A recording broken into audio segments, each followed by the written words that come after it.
All right, welcome back. Hopefully you enjoyed our last segment with Romeo. And, you know, along those lines, a lot of people have pet questions. And Dr. Bentley, you are here on Mondays. Thank you for joining us. Thank you. Okay, let's delve right into it because Carol has a question. And here's her question. I have a Pomeranian who has itchy skin when she eats certain foods. How long do you wait before switching foods?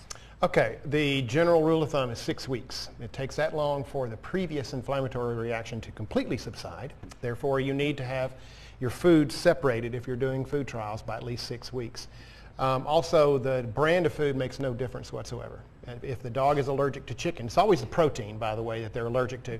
Doesn't matter where the protein, who makes the protein or puts it in the dog food. Chicken is chicken is chicken. It doesn't matter whether it's Old Roy or some high-priced dog food. It's still chicken. Some fancy schmancy. So you're right. So what I tell people is cut the label off the bag, take it into your veterinarian and say, I think my dog has a problem with this, and you hand them the label, and they will tell you what to do from there. And they won't get caught up with the name Right. brand. It doesn't matter what the brand is. is. It doesn't really matter what the brand is as far as the allergies go. Let me ask you this, because a lot of families are doing spring cleaning right now. That means a lot of chemicals are out there. Is there one chemical that you're starting to see or that you could routinely see that cats and dogs are getting into that may sicken them? No, not really. There's nothing.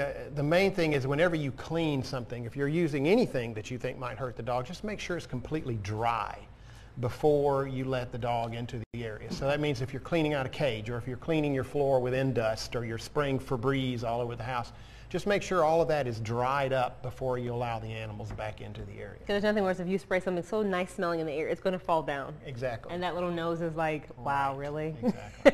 Okay, here's our next question, Dr. B. Okay, so Stephanie wants to know, I've treated my cat and house for fleas 3 times in the last 3 months, yet they keep coming back. What can I do? Okay, depends on what you're using to treat the fleas. Most flea products only kill the adults. That's only about 5% of the flea population. If you're only treating once a month, that's one of your problems right there. The flea life cycle is only about 3 to 4 weeks long. So every time you kill off the adults, all you're doing is allowing the new generation to take over. So you've got to treat frequently with something. You don't want to put on something that's works for a year at a time. You need something very short acting that you can use every 3 to 4 weeks. There again, talk to the veterinarian. There are a lot of good products out there that can really help you, and you've got to have something on all of your pets that really works. Most over-the-counter products do not work well. They don't last long enough. Talk to your veterinarian. We've got some brand new products that really work, and you better use them quick because they're going to get immune to it eventually. Got it. So you need that vet like Right. Dr. B. Thank you, sir. We have a look at your address and phone number. If you have more questions, stay with us. We're going to take another check of your forecast after this quick break.